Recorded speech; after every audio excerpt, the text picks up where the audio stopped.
Welcome to United Way of King County's weekly live stream update today on the Community Relief Fund.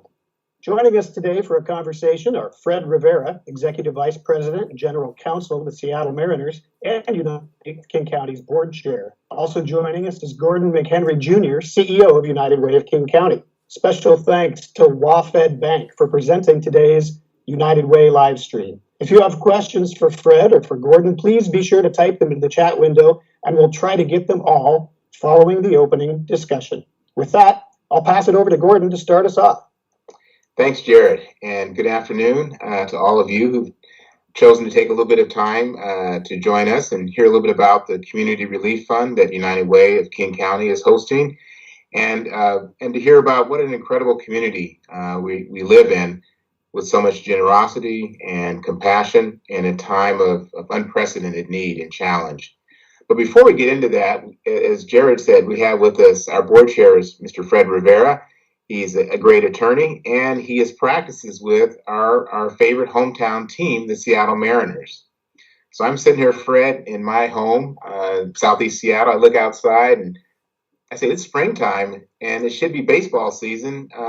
So tell me, what's it like to be a leader of a Major League professional baseball team? It'd be springtime and you're at home. You're not anywhere near the field. Yeah. Well, first, thank you, Gordon, and everyone at the United Way for allowing me to participate in this session. It's a difficult time for our entire community, and it's a difficult time for those of us in Major League Baseball as well. On the employee front, we employ about 350 full-time employees. We also have about 1,100 seasonal workers who are your ticket takers and ushers at the games, and another 1,000 or so vendors who rely on us playing baseball, frankly, to help them make a living. And so our first thoughts and prayers are with those groups of individuals who are struggling, like so many in the community. On a personal note, it's difficult not to have baseball for me and many of my friends and colleagues. For the better part of 50 years, baseball has always been part of my spring and summer, whether playing as a kid or in college, and now working in the game or as a fan. And so it certainly seems like there is something missing in many of our lives without having this beautiful game in front of us every night. But like all of Seattle, we will get through this. We will come out on the other side stronger, better, more resilient, and ready to compete for a world championship. Right, great. I know many of us are, and I probably speak on behalf of a lot of people, we're looking forward to those days and times. But right now, as you indicated, Fred, it's a real struggle of our community of King County and the Northwest. And with United Way, we're very sensitive to the fact that that these challenges don't fall equally on our community, and that there are members of our racial ethnic communities of color, immigrant, refugees, where the challenges of COVID are falling more heavily on them. And want to just check in with you and get your thoughts about living and working in a community that has so much to offer, and yet one where we struggle with racial inequities. I think that this crisis, unfortunately, has really shined a light on some existing inequities in our community and in our society. Even before the COVID crisis, the United Way was active in addressing the inequities across our community, inequities based on race and nationality, which also has a geographical component to it as well. As you look into South King County, there is a significant, particularly immigrant population down there that is suffering more than some other communities, and so the United Way, through some outside consultant work as well as some really introspective work, was and is focusing on those racial inequities. And what this crisis has done, as I said, is shine a light on it, and those who were suffering because of the inequities are suffering even more. And we recognize that on the board. We recognize that as we develop strategies to respond and assist our community, that we have to be mindful that certain communities are being hit much more harder than others, and that's going to continue for some time. This is not a situation in which we address what's happening today, tomorrow, next month. This is a long-term issue that we're going to need to address through systemic changes. But we are mindful of it, and we want to address it in a very thoughtful way. Great. Thank you, Fred. And I feel that, I see it every day, and appreciate that you and the board, who we work with, has such strong support for leading with racial equity. I want to shift just a moment, an area where we as a community don't want to be leading the nation, but we are up there near the top, is with homelessness and housing instability, and a situation, a crisis that existed before COVID, and one in which you have a very significant role to play along with the Mariners, because you helped us into an eviction prevention program, a homeless prevention program called Home Base. And it's one in which we are have evolved to help with rental assistance in this time of COVID. Can you just share a little bit of how Home Base came to fruition, and how we work to evolve that in this unique time that we're in right now? Sure. Thank you for the question. The Seattle Mariners have been active in the community since the franchise's inception in 1977. We actually have a nonprofit called Mariners Care that engages in various community activities. And when I joined the club in 2017, I was tasked for looking for opportunities for the club to really make a difference in some of the biggest challenges that our city was and continues to face, and homelessness is at the top of the list. There was a study that came out in the summer of 2017 that identified the nexus between evictions and homelessness. And in fact, it's not just a local problem, it's a national problem, and that evictions is a leading cause of homelessness. A substantial majority of people who are evicted end up homelessness within a short amount of time. So what the Home Base program does is it attempts to stop homelessness. It's a homelessness prevention program, as you said.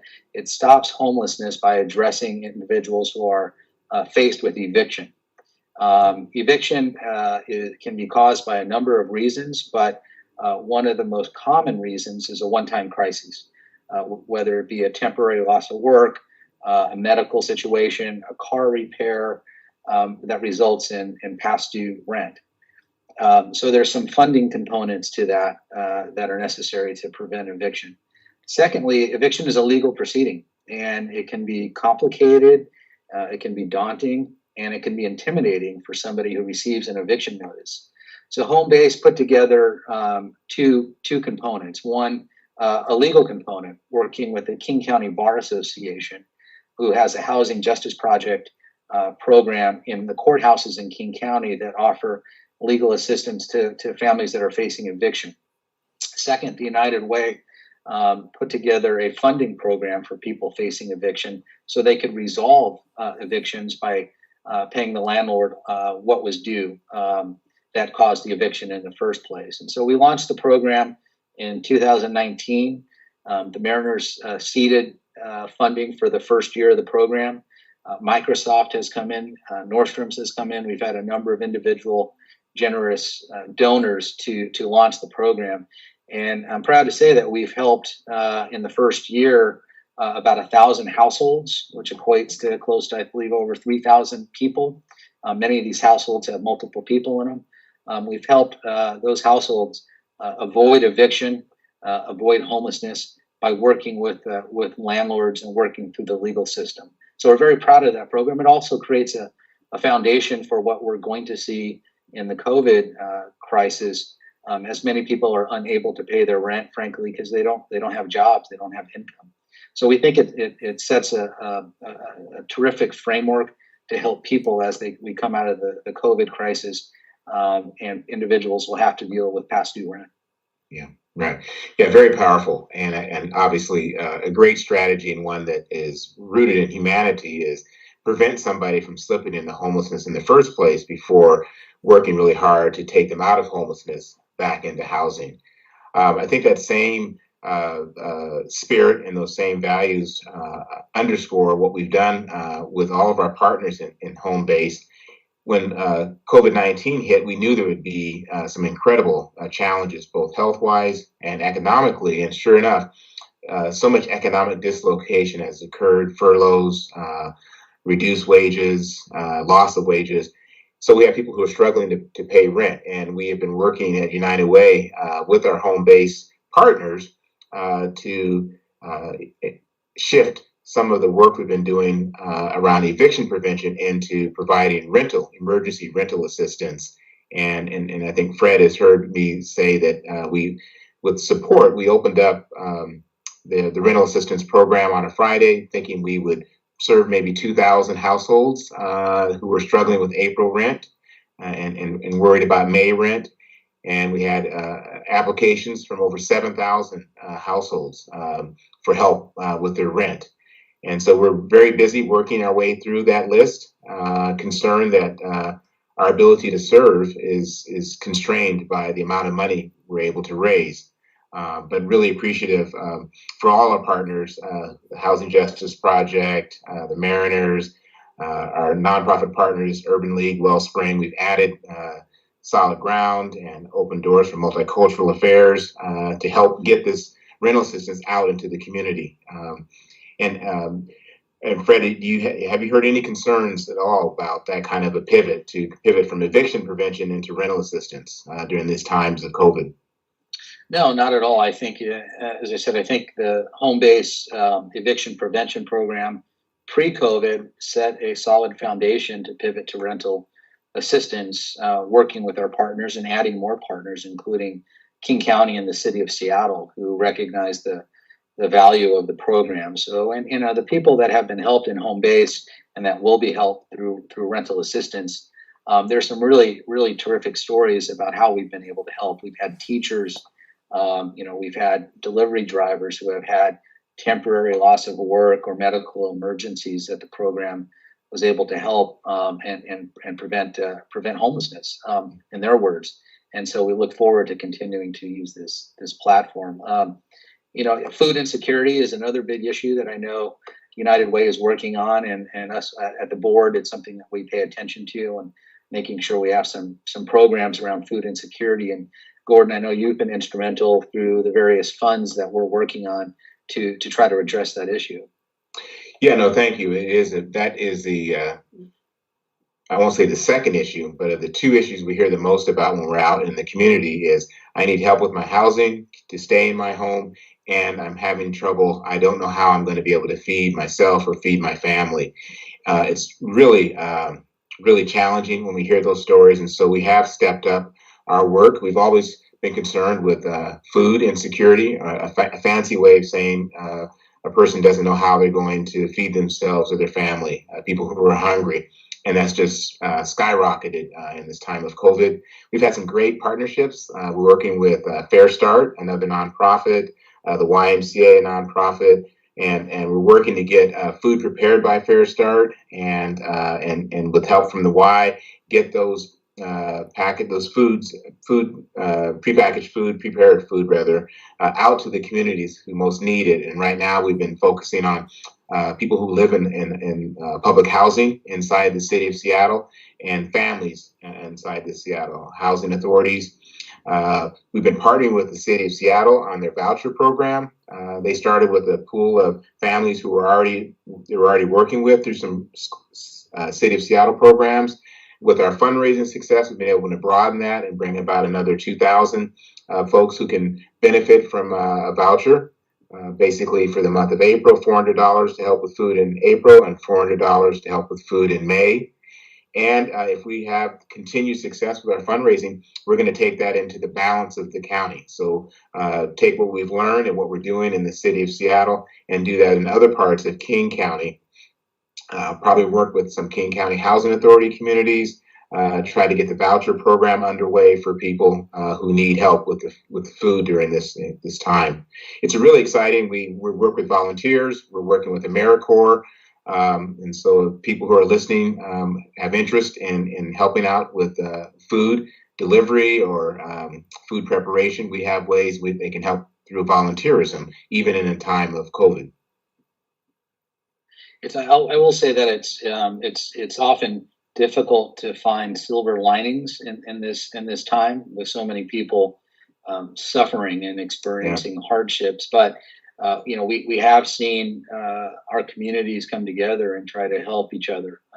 The business community response has been tremendous. Philanthropy, the various nonprofit organizations attempting to ally with each other to come up with plans to help our community has been impressive, and I think we're going to continue to see that. But we do need assistance. We continue at the United Way to need funding. We're going to need volunteers more than ever. So there's plenty of opportunity for our community to continue to help us as we navigate this crisis over the next several months. Right, Fred. I think you make a really good point that there's been this great coming together. Public sector, city, county, we're thinking we're going to be able to pull down some money from the federal government through the city of Seattle. We have some active partnerships with many nonprofits. I think all of us are very attentive to the inequities we talked about earlier, and making sure that services get to those who are most vulnerable and are received and appreciated by those who are most vulnerable in ways in which are responsive and aligned with their culture or their individual or familial situations. I would just say I'm concerned that this is going to be a much longer period of stress and duress than any of us could have imagined. And I'm very hopeful and asking for those who are watching us and who will be talking with us to stick with us and take a long view. United Way will not step away from the challenges facing our community, but we will need support for many months and perhaps years as we go through this crisis and begin probably a long recovery period. I just want to take a moment before Jared gives us some questions from the field, so to speak, that we want to be very knowledgeable of our first responders in the traditional sense, police, fire, hospital, healthcare workers, and the first responders that we're working very closely with, preparing food, delivering food. We're going to be standing up our summer meals program. We have first responders inside the United Way family, and and volunteers, and and the nonprofits who are our partners, just want to take a moment to recognize them and thank them for their courage and their dedication to being with the community in a time of incredible stress. Jared, over to you. Let's see if there's any questions that Fred and I can try to answer. Absolutely. Thank you both. One of the privileges I have as being the invisible voice here is that I'm going to ask a question that I have. And Fred, this one's to you. I've heard from a few people were wondering, how is the Mariner Moose holding up through all of this? The Mariner Moose is as anxious as we all are to get back on the field, to see baseball, to interact with our fans, to interact with our community. We all see the Mariner Moose at the ballpark during the games, but the majority of the Mariner Moose's time is actually spent out in the community, whether it's visiting hospitals or working with nonprofits on fundraising events. And of course, all of that has been shut down. So the Moose is ready to go on all fronts. And who knows, once we get going, I suspect the demand for the Moose could be double. Maybe we'll have to bring the Moose's twin out to give us some support to make sure we cover all the bases. Fantastic. The smiles that Moose has brought to my family and to people who are in my community are almost unspeakable. It's just fantastic. I've got a question from Kathy Gordon. Will you be opening up the rental assistance portal again for new inquiries? Great question, Kathy. Thank you. We are still working our way through households who made themselves known to us when we first opened the rental assistance portal in April. And we're going to continue to work with the existing households who made themselves known and try to work with them, because to deal with April as well as May. Thank you, Gordon. Rebma asks, Do you need volunteers to deliver food? Yes, I don't have all of the short answer is yes. I don't have all the details, but yes, we are. That is a stress point on United Way. Uh, uh, our fellow board member Angela Dunleavy-Stoll, who leads Fair Start, one of our primary partners in the food work, talks about how important it is to continue to get food that many families used to get through the free and reduced meal program in their schools, which was breakfast and lunch. And Angela set a really high bar, which with a third meal, so breakfast, lunch, and dinner, and to do the same thing on the weekend. And so we are this effort is very broad, and we are struggling a bit to have volunteers to get the food to the many households that need it several times in a week. And we'll probably be in that mode until our summer AmeriCorps gets staffed up. And even then, I think there'll be so much need in the community. It's really not an issue of lack of food. It's getting the food prepared and delivered to where it's most needed. So that's a long way of saying yes. And there is a volunteer portal on our website, on the United Way of King County website. And if a person is interested, please go there, make yourself known, and one of our volunteer coordinators or folks in our Ending Poverty food programs will get back in touch with you. Thanks for that question. Thank you, Gordon.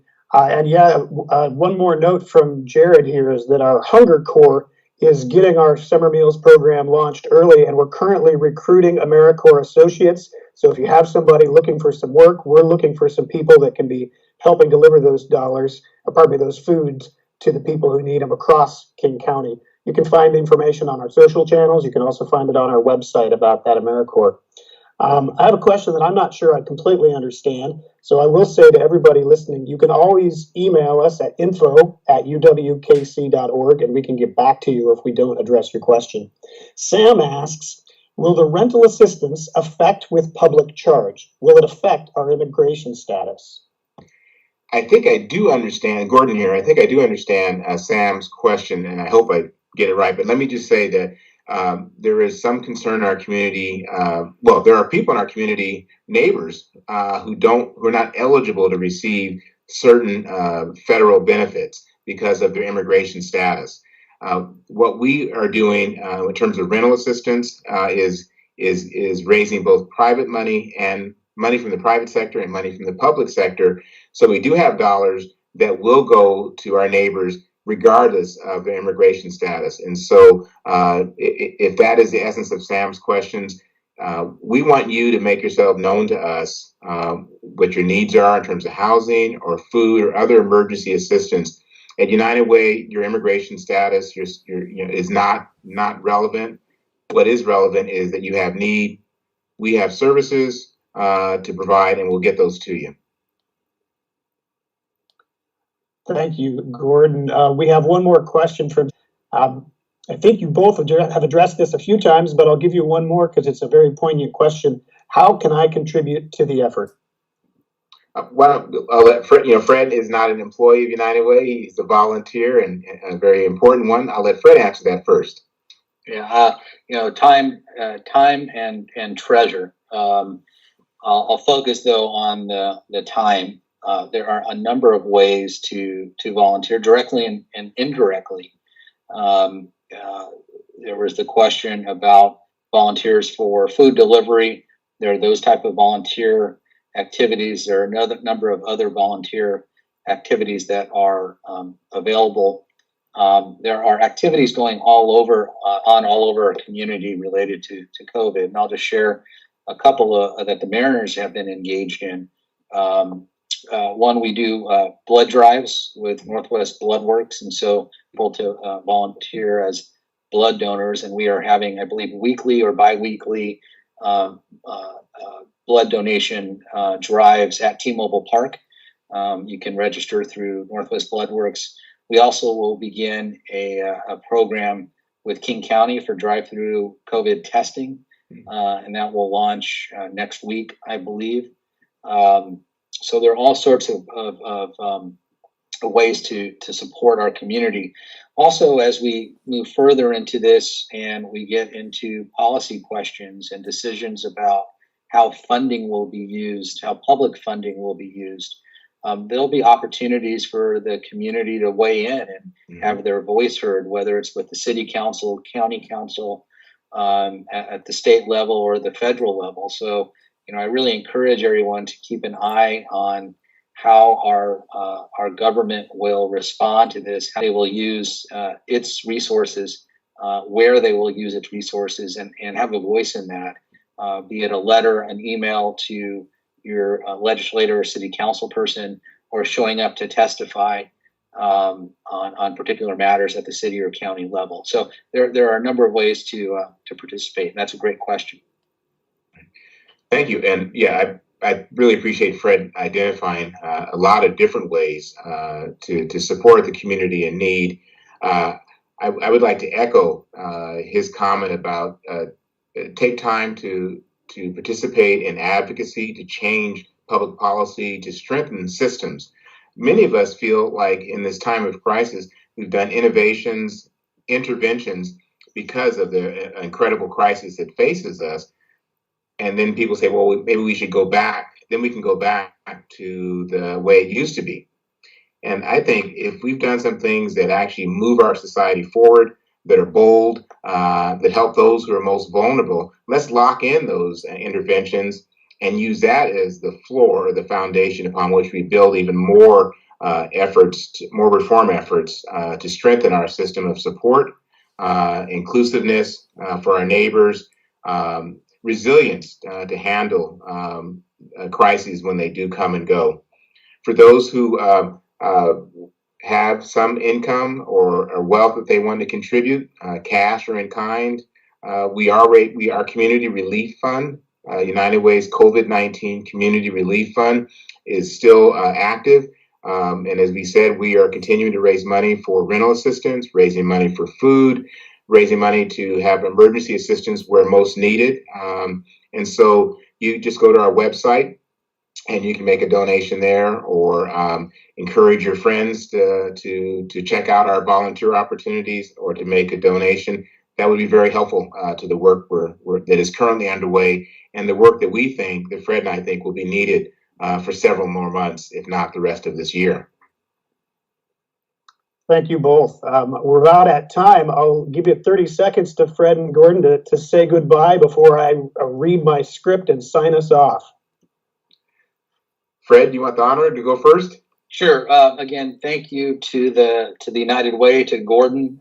Gordon has shown tremendous leadership over the last 2 months as we've addressed this crisis to make sure the United Way is really making a difference in our community. I'm very proud of the work that he has done and that the United Way has done over the last couple of months. I think we're situated to really make a difference in our community, not just in the short term, but a long term.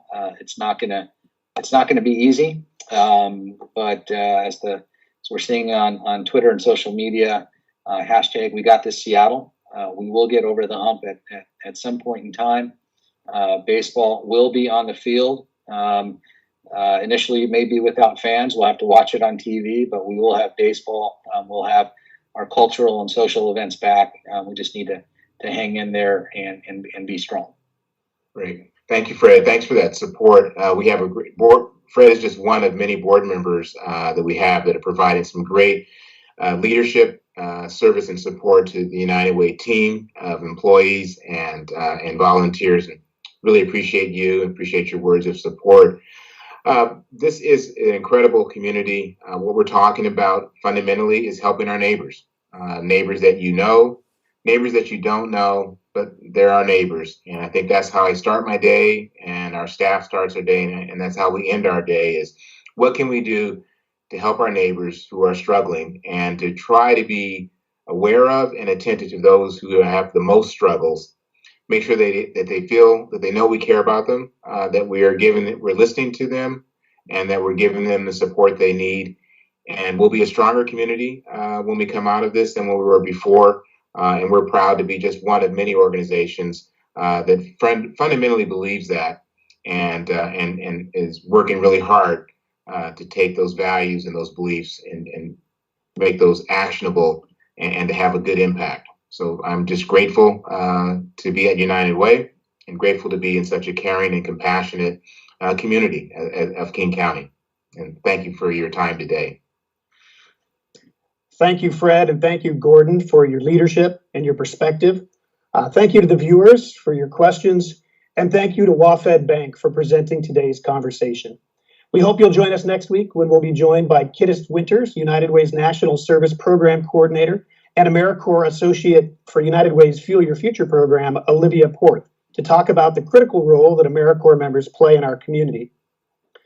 You can watch our live stream every Wednesday at noon on our YouTube channel. The needs in the community, as you've heard, are continuing to grow. Learn more about how you can help at United Way, uwkc.org. Thank you all, and have a great rest of your day.